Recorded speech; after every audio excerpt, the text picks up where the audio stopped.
क्षेत्रीय अस्पताल बिलासपुर में जल्द ही आरटीपीसीआर लैब स्थापित होने जा रही है। अब बिलासपुर जिला के मरीजों को कोविड टेस्ट की रिपोर्ट के लिए लंबा इंतजार नहीं करना पड़ेगा। अब जिला अस्पताल में सैंपल लेने के बाद भी कुछ ही समय में मरीज अपनी कोविड की रिपोर्ट प्राप्त कर सकता है। खबर की पुष्टि करते हुए बिलासपुर सीएमओ डॉक्टर प्रवीण कुमार ने बताया कि इस संदर्भ में शिमला की एक विशेष टीम ने जिला अस्पताल बिलासपुर का भी विजिट किया। विजिट के दौरान उन्होंने यहां पर सारी व्यवस्थाएं जांची और लैब में होने की सुविधाओं का पूरा खाका तैयार किया। जिला अस्पताल बिलासपुर प्रशासन सहित शिमला से आई टीम के संयुक्त विजिट ने एक रिपोर्ट तैयार करके शिमला निदेशालय भेज दी। निदेशालय से लगभग स्वास्थ्य विभाग बिलासपुर को हरी झंडी मिल चुकी है और जल्द ही यहां पर लैब स्थापित होने जा रही है। आरटीपीसीआर के सैंपल हम अभी तक मंडी या शिमला भेजते रहे हैं और जांच की रिपोर्ट आने में थोड़ा देरी हो जाती थी। इस वजह से तो इसको ध्यान में रखते हुए सरकार ने ये निर्णय लिया है कि जल्दी ही आरएच बिलासपुर में आरटीपीसीआर टेस्ट की सुविधा उपलब्ध होगी। इस मामले में एक टीम जो एचएलएल की तरफ से आई थी, उन्होंने यहाँ पर गैप एनालिसिस किया है और एमएस और हमारे सीएमओ बिलासपुर के संयुक्त तत्वाधान में एक रिपोर्ट बनाकर भेजी गई है, जिसमें ये बताया गया कि इसमें और क्या क्या मशीनों की आवश्यकता है ताकि जल्द से जल्द ये सुविधा जनता को प्रदान की जा सके। बता दें कि इससे पहले जिला में सिर्फ टेस्ट ही हुआ करते थे। अगर किसी को आरटीपीआर करवाना है तो उसको अपनी रिपोर्ट के लिए 2 दिन का इंतजार करना पड़ता था। ऐसे में मरीजों को अपना आगामी इलाज करवाने के लिए भी भारी दिक्कतों का सामना करना पड़ रहा था। वहीं अभी एम्स में भी इस तरह की सुविधा शुरू नहीं हो पाई। स्वास्थ्य विभाग को प्रतिदिन गाड़ी के माध्यम से टेस्ट शिमला और मंडी जिला में भेजने पड़ते थे, जिसकी वजह से अस्पताल प्रशासन को भी आर्थिक बोझ पड़ रहा था। ऐसे में अब इस सुविधा के शुरू होने से न केवल मरीजों को सुविधा मिलेगी बल्कि अस्पताल प्रशासन को भी आर्थिक बोझ कम हो जाएगा। हिमाचल प्रदेश में फिर से 1 महीने के बाद स्कूल खुले हैं। वहीं मौसम खराब होने के कारण और बरसात और धुंध के चलते स्कूलों में कम संख्या में छात्र छात्राएं पहुंचे। वीरवार को बिलासपुर जिला में 9वीं कक्षा से लेकर 12वीं कक्षा के छात्रों के लिए स्कूल खोल दिए गए हैं।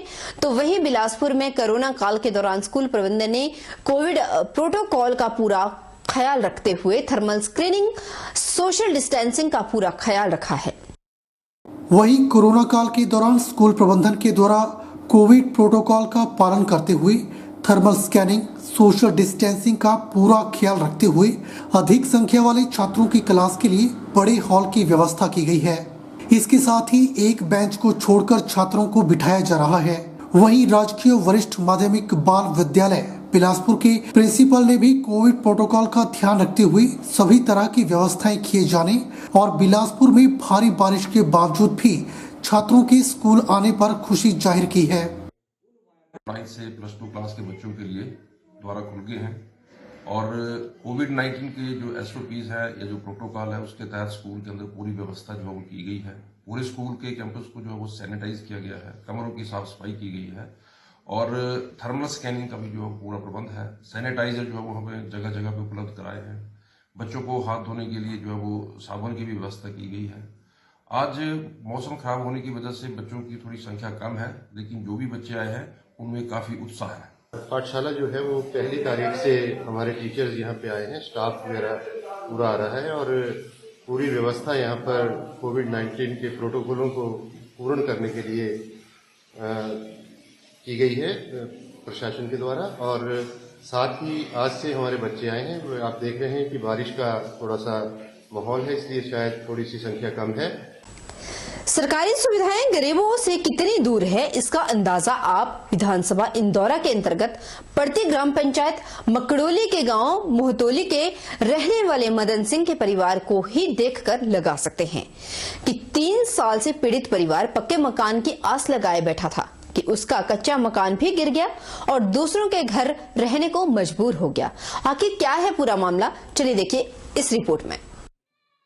ऐसे हालात में ये भी सच है कि गरीब सरकारी सुविधाओं को पाने के लिए सरकारी कार्यालयों के चक्कर काट कर थक हार कर आस लगाए रहता है, तो कुछ गरीब परिवार चक्कर काट योजनाओं के लिए बनी फाइलों को ही फेंक देते हैं, क्योंकि अगर सुविधा मिलनी ही नहीं है तो व्यर्थ में चक्कर काट समय को भी बर्बाद क्यों किया जाए। ऐसा ही हाल मदन सिंह के परिवार का भी है। विधानसभा इंदौरा की पंचायत मकड़ोली के गांव मोहतली के वार्ड नंबर 3 के मदन सिंह दिहाड़ी मजदूरी का काम करते हैं। मकान जर्जर हालत में टूटने को था, जो 2 वर्ष पहले टूट चुका है। तो वहीं परिवार मासूम बच्चों सहित सरकार से आस लगाए बैठा है कि कब सरकार की आंखें खुलें और उन मासूमों को सपनों का घर मिल सके। बताते चले कि मदन सिंह के 2 छोटे छोटे मासूम बच्चे और पत्नी है। पीड़ित परिवार मदन सिंह की पत्नी का कहना है कि उनके पति मजदूरी कर घर का गुजारा बड़ी मुश्किल से चला रहे हैं, क्योंकि दिहाड़ी मजदूरी भी रोज नहीं मिलती। महीने में कम से कम 10 दिन में ही मजदूरी मिलती है। ऐसे में उनके घर का खर्चा चलाएं या मकान बनाएं। वहीं पीड़ित परिवार का कहना है कि ना तो स्वच्छ भारत मिशन योजना के तहत शौचालय योजना का कोई लाभ परिवार को मिला है और ना ही आज तक पक्के मकान जो कि रिपेयर की कोई राशि मिलनी थी वो भी नहीं मिल पाई। हाँ जी, क्या समस्या आ रही है आपको? मकान की। तो ये मकान कब का टूटा हुआ है? 2 साल हो गए। तो अभी तक किसी भी प्रशासन या फिर ग्राम पंचायत प्रधान यहाँ पे कोई अभी तक आया यहाँ? जहाँ पे एसडीएम आए थे, प्रधान भी आते हैं और बोलते हैं पहला नंबर है आपका, और पहला नंबर आता नहीं है उनका। तो फिर अब प्रधान क्या कहते हैं यहाँ पे? पहला नंबर डाला हुआ है, आएगा तो दे देंगे हम लोग। बस ऐसे ही चलता आ रहा है? हाँ जी। 15 से 18 आयु वर्ग कोविड टीकाकरण अभियान के तहत नूरपुर ब्लॉक के राजकीय वरिष्ठ माध्यमिक पाठशाला सुलियाली में छात्र छात्राओं को कोविड वैक्सीन की दूसरी डोज लगाई जा रही है। टीकाकरण को लेकर सभी छात्र छात्राओं में काफी उत्सुकता दिखाई दी और सभी छात्र छात्राओं ने इस अभियान के लिए सरकार का धन्यवाद भी किया। 10वीं कक्षा की छात्रा ने कहा कि आज उन्हें कोरोना टीकाकरण अभियान के तहत दूसरी डोज लगी है। इस अभियान को चलाए जाने को लेकर सरकार का उन्होंने धन्यवाद किया। छात्रा ने कहा कि वह 10वीं कक्षा की छात्रा है। आज उनके स्कूल में सरकार द्वारा चलाए 15 से 18 साल के टीकाकरण अभियान के तहत दूसरी डोज लगी। वह सरकार का धन्यवाद करना चाहती हैं।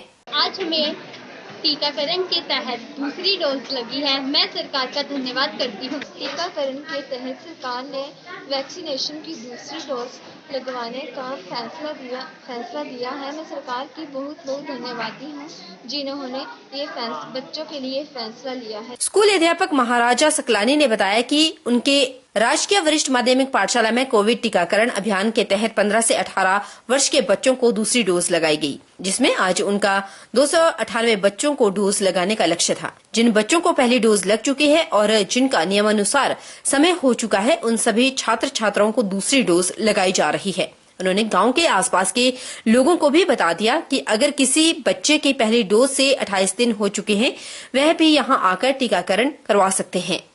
आज हमारे गवर्नमेंट सीनियर सेकेंडरी स्कूल में जो टीकाकरण का अभियान जो गवर्नमेंट ने चलाया है, उसके तहत अभी जो सेकेंड डोज लगने हैं 15 से 18 वर्ष के, वो हमने शुरू कर दिया है। हमारे स्कूल के सारे बच्चे आए हुए हैं और एक एक करके टीकाकरण करवा रहे हैं और लगभग आज का जो टारगेट है वो 293 का टारगेट है। तो अल्टीमेटली उसमें से हमने लगभग 70 से 80 तक के बच्चों का हमने टारगेट पूरा कर लिया है और गांव के आसपास के और बच्चे जो हमारे यहाँ पर लोकल हैं उनको भी हमने सूचित कर दिया है और वो भी यहाँ पर आके टीकाकरण कर रहे हैं। उधर हिमाचल प्रदेश के जिला बिलासपुर में गुरु का लाहौर में सिखों के 10वें गुरु गुरु गोविंद सिंह जी का विवाह उत्सव बसंत पंचमी के दिन धूमधाम से मनाया जाएगा। गुरु का लाहौर बसी क्षेत्र में 2 दिवसीय मेले का आयोजन 4 और 5 फरवरी को होगा, जिसके चलते गुरु का लाहौर में तैयारियां शुरू हो चुकी है।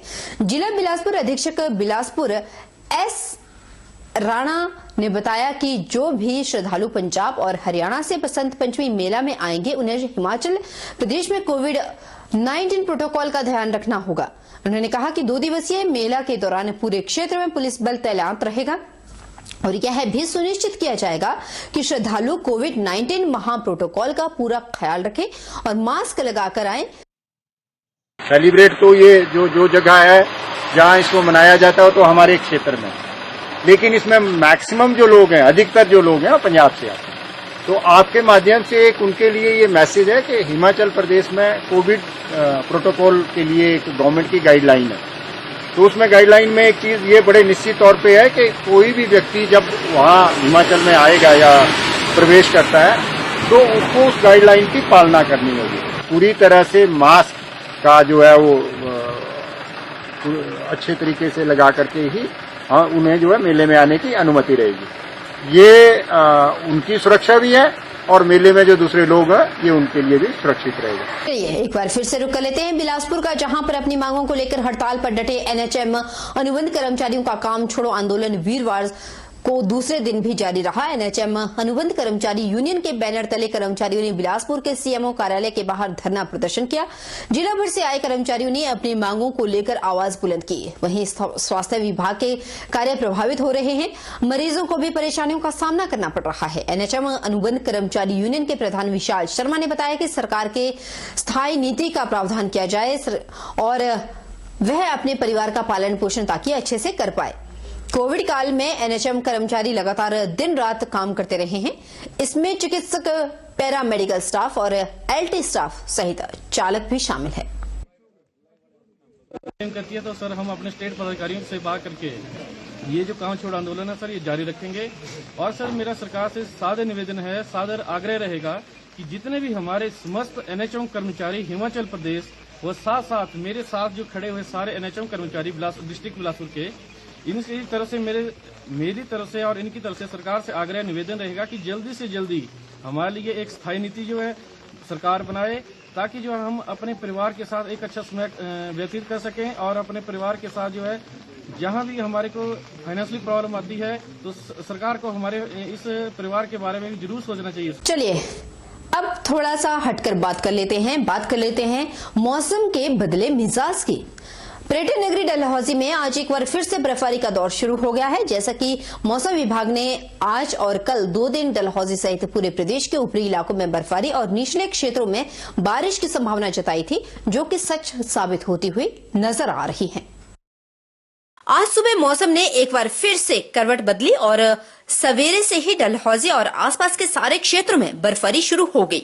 देखते ही देखते पूरा क्षेत्र बर्फ की सफेद चादर में लिपट गया। अभी तक 6 से 8 इंच तक बर्फबारी डलहौजी शहर में हो चुकी है और यह क्रम लगातार जारी है। इससे इस बार यह भी संभावना जताई जा रही है कि आने वाली गर्मियों के सीजन में इस बार पानी की किल्लत क्षेत्र में नहीं होगी। साथ ही इस बर्फबारी से शीतलहर का प्रकोप भी बढ़ गया। इस बारे में जानकारी देते हुए डीएसपी डलहौजी विशाल वर्मा ने बताया कि बर्फबारी को देखते हुए बनीखेत डलहौजी मार्ग को फिलहाल बंद कर दिया गया है, जबकि डलहौजी बलेरा मार्ग भी आंशिक रूप से बंद हो गया। डलहौजी खजियार मार्ग तो पहले से ही पिछली बर्फ के बाद अभी तक बंद है। वहीं बर्फबारी में स्थानीय लोग सब्जी, जरूरी खाने पीने का सामान इकट्ठा करते हुए भी नजर आए और साथ ही यहां आए पर्यटक भी दुकानों से दस्ताने और गर्म जुराबे आदि खरीदते हुए भी नजर आ रहे हैं। उधर किन्नौर जिला में भी एक बार फिर से बर्फबारी का दौर शुरू हुआ है, जिसके चलते एक बार फिर से तापमान शून्य के नीचे लुढ़क गया है। जिला के ऊंचाई वाले ग्रामीण क्षेत्रों में तो पिछली रात से बर्फबारी का दौर जारी था। ऐसे में ऊंचाई वाले ग्रामीण इलाकों में निचले इलाकों से अधिक बर्फबारी हुई। ऊंचाई वाले ग्रामीण इलाकों में 4 से 5 इंच ताजा बर्फबारी की सूचना मिल रही है। वहीं निचले क्षेत्र में 2 से 3 इंच बर्फबारी हुई है। किन्नौर जिला में दोबारा से बर्फबारी शुरू होने के बाद अब लोगों की समस्याएं बढ़ने की संभावनाएं भी दिख रही है। हालांकि अभी इस ताजा बर्फबारी से सड़क, बिजली, पानी की सप्लाई प्रभावित नहीं हो पाई, लेकिन लगातार बर्फबारी से जिला का जनजीवन अस्त व्यस्त जरूर हो सकता है। जिला प्रशासन ने जिला के लोगों को मौसम के अनुकूल होने तक बिना वजह सफर करने से सख्त मनाही की है, ताकि बर्फबारी के दौरान किसी के जान माल का नुकसान ना हो। जिला में बर्फबारी शुरू होते ही समूचे क्षेत्र में सन्नाटा छाया हुआ है। वहीं लोग ठंड के चलते घरों में दुबके हुए हैं। जिला के ऊंचाई वाले क्षेत्रों में यदि लगातार बर्फबारी का सिलसिला चलता रहा तो वह सड़क मार्ग भी अवरुद्ध हो सकते हैं। ऐसे में वाहनों के पहिए भी थम सकते हैं और लोगों को दोबारा से परेशानियां झेलनी पड़ सकती है। जिला पुलिस एसआईयू टीम ने नालागढ़ के दत्तोवाल में युवक से 30.20 ग्राम चीटा बरामद किया है। बताते चले कि जिला पुलिस बद्दी की एसआईयू टीम आए दिन अवैध नशे के कारोबारी को लगातार पकड़ रही है। इस मामले में भी आज युवक को गिरफ्तार किया गया है और बहरहाल जांच भी शुरू कर ली गई है। ये लुकेंद्र नाम का युवक है जो जिसकी उम्र 26 साल है। ये दत्तोवाल में कमरा किराए पे लेके रहता था, तो इससे 30.20 ग्राम जो है चिट्टा पकड़ा गया है। इसे अरेस्ट किया गया, आज कोर्ट में से पुलिस किया जाएगा। सर और भी युवक इसमें इन्वॉल्व है? इसमें हमें डाउट है कि कुछ 1-2 लोग और भी हैं, तो उन पर अभी कार्रवाई कर रहे हैं। उपमंडल सुंदरनगर के तहत आने वाले निहरी क्षेत्र में एक कार सड़क से लगभग 300 मीटर गहरी खाई में जा लुढ़ गई, जिसमें 4 लोगों की मौके पर ही मौत हो गई। मृतक अवस्था में 4 लोगों को सिविल अस्पताल सुंदरनगर लाया गया, जहां पर उनका पोस्टमार्टम करने के बाद शवों को परिजनों के सुपुर्द कर दिया गया। पुलिस ने मामला आईपीसी की धारा 289 और 304A के तहत दर्ज कर लिया है और आगामी कार्रवाई तेज कर ली। पुलिस ने आईपीसी की धारा 279 और 304A के तहत मामला दर्ज कर लिया है और आगामी कार्रवाई तेज कर दी है। प्राप्त जानकारी के मुताबिक 54 वर्षीय श्यामलाल ने बताया कि बुधवार की रात को बोधराज ने उन्हें फोन पर सूचित किया कि ओड़ीधर शिव मंदिर के गलू में एक कार नंबर HP 31C 9559 सड़क से 350 मीटर नीचे गिर गई है, जिसमें कार चालक बुद्धि सिंह पुत्र रोशनलाल उम्र 34 वर्ष, हेमराज पुत्र मोहनलाल उम्र 37 वर्ष, कुशाल सिंह उर्फ हैप्पी पुत्र गोविंद सिंह निवासी पनियाली डाकघर तहसील निहरी जिला मंडी और यादव कुमार पुत्र दिल्लूराम निवासी ग्राम पोस्ट ऑफिस तहसील निहरी जिला मंडी उम्र 33 वर्ष के रूप में हुई है। इस सड़क दुर्घटना में 4 व्यक्तियों की मौत हो गई है। यह सड़क हादसा चालक की लापरवाही और तेज रफ्तार से वाहन को ड्राइव किए जाने की सूरत में हुआ है। मामले की तफ्तीश पुलिस चौकी निहरी के प्रभारी महेंद्र सिंह कर रहे हैं। खबर की पुष्टि डिप्टी SP सुंदरनगर दिनेश कुमार ने की है। उधर इस घटना पर सुंदरनगर के विधायक राकेश जम्वाल सिविल अस्पताल सुंदरनगर के शमशान घाट में पहुंचे और प्रशासन की ओर से मृतकों को 50-50 हजार रुपए की फौरी राहत प्रदान की। बड़े दुख की घटना है कि हमारे इलाका नीरी के 4 नौजवानों से दुर्घटना में जिनकी मृत्यु हो गई है। मैं उन परिवारों के प्रति अपनी संवेदना प्रकट करता हूं और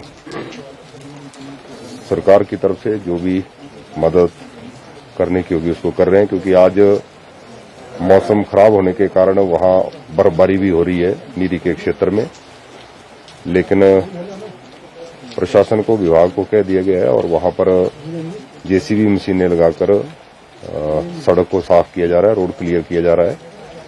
वहीं सुंदरनगर के विधायक सोहनलाल ठाकुर ने भी इस घटना पर गहरा शोक व्यक्त किया है और मृतक के परिजनों के प्रति गहरी संवेदनाएं व्यक्त की हैं। पिछले कल बहुत ही दुखद घटना हुई है, दुर्घटना जिसमें 4 आदमी की डेथ हुई है। ये हादसा नीरी से जो बंगली का रास्ता है वहाँ हुआ है और मेरी चारों परिवारों के प्रति संवेदनाएं हैं कि भगवान उनको इस दुर्घटना को, इस सपने को सहन करने की शक्ति दे। रुकेंगे छोटे से ब्रेक के लिए, ब्रेक के उस पार फौरन लौटेंगे, बन रही है हमारे साथ।